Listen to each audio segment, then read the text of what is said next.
Look at the sky for a second. Not dramatically, not like a movie. Just the normal sky above the street, the roof, the trees, the parking lot, wherever you are. Most of the time, it looks like nothing is happening. That is the dangerous part, because the rarest disasters do not feel rare from the inside. They feel impossible, right up until they become the only thing happening. When people picture a calamity, they usually picture something loud.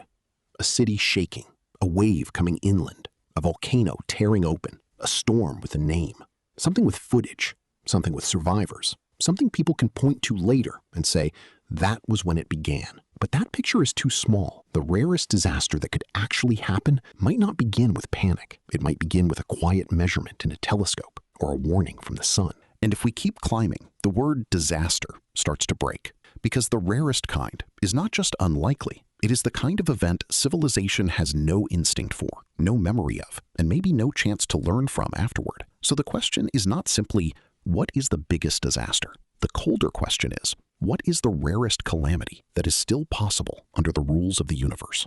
The obvious answer is an asteroid. And honestly, that is not a bad answer. Earth moves through space like a target that never stops moving. Around it are rocks, metal bodies, comet fragments, and dark objects that can be difficult to see until they are already nearby. The nightmare version has already happened. About 66 million years ago, an impact at Chicxulub helped trigger the extinction event that ended the age of non-avian dinosaurs. So yes, an asteroid is rare, but it has one problem as an answer. It is too understandable. Something is coming toward us, we look for it, we calculate its path. With enough warning, maybe we move it. Terrifying, yes, but still simple. A thing is coming, stop the thing. That is how most people want disasters to work.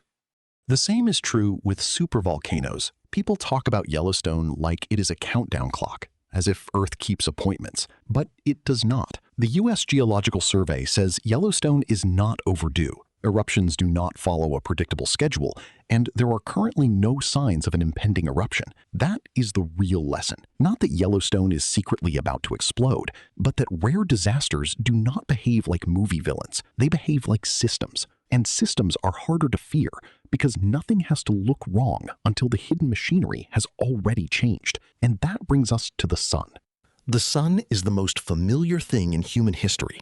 Every day, it gives Earth the energy that makes life possible. It is so normal that most people only notice it when it is too hot, too bright, or hidden behind clouds. But the sun is not a lamp. It is a magnetic engine. And sometimes, that engine throws part of itself into space. In 1859, the Carrington event produced one of the most famous geomagnetic storms in recorded history. Telegraph systems were disrupted, auroras appeared unusually far from the poles. The Victorian world got a small preview of what happens when the sky reaches into wires, but that world barely had wires. Ours is made of them. In July 2012, a powerful coronal mass ejection tore through Earth's orbit. Earth was not there. NASA later described it as an extreme solar storm that hit the Stereo A spacecraft instead. If it had erupted about a week earlier, Earth would have been in the line of fire. That is a different kind of rare. Not rare like a dinosaur killer. Rare like a lock turning in the wrong year.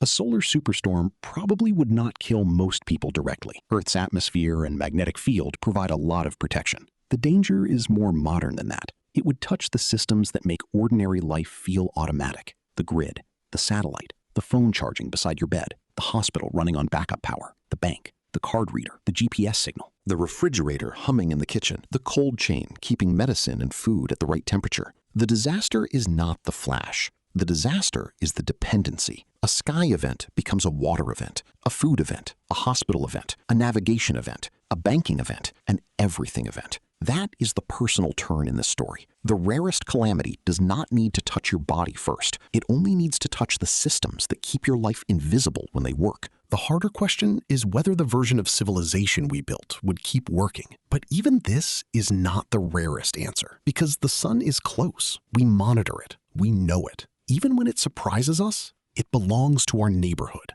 The rarest possible calamity has to come from a place where warning itself starts to lose meaning. The next answer sounds obvious. A nearby supernova. A star explodes, radiation crosses space, and Earth gets caught in the aftermath. But that version is weaker than the legend. For a supernova to seriously threaten life on Earth, it would need to happen very close in cosmic terms, and there are no known nearby stars expected to explode soon enough to matter. Not because supernovae are harmless, but because space is very, very large. The more disturbing possibility is not just an explosion.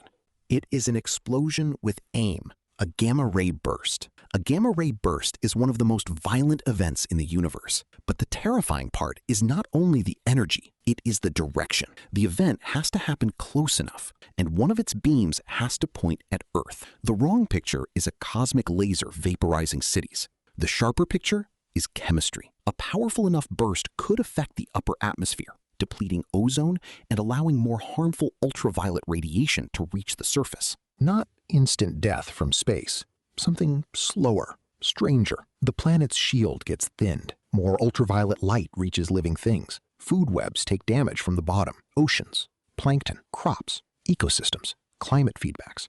The disaster does not need to look cinematic to be catastrophic. The sky does not have to explode. The atmosphere only has to change. And that is what makes it more disturbing than the movie version, because even after the flash is gone, the planet is still here. But the protection that made the surface safe has been weakened. Still, even this leaves evidence. Scientists can model it. They can debate whether past extinctions might fit the pattern. They can search for traces. And that matters, because the rarest calamity should be worse than unrecorded.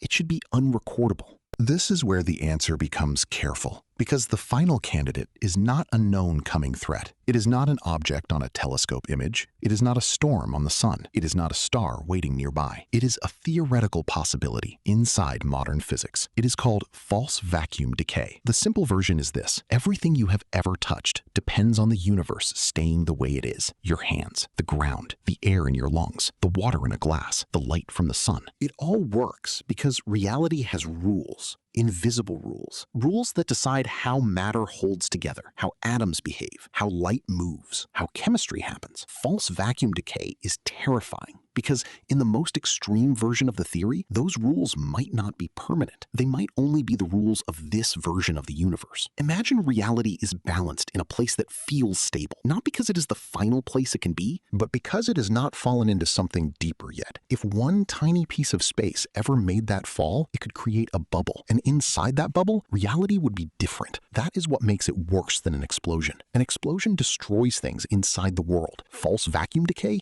would change what the world is allowed to be. A phone would not break. A city would not burn. Earth would not crack open like a movie. Those are still normal disasters. This would be stranger. The rules that let phones, cities, oceans, bones, blood, clouds, and planets exist could stop applying. Not slowly, not with warning. The bubble would expand outward at almost the speed of light. And because nothing can send a warning faster than light, you would never see it coming. There would be no shape in the sky, no alarm, no countdown, no final second where humanity understands what is happening.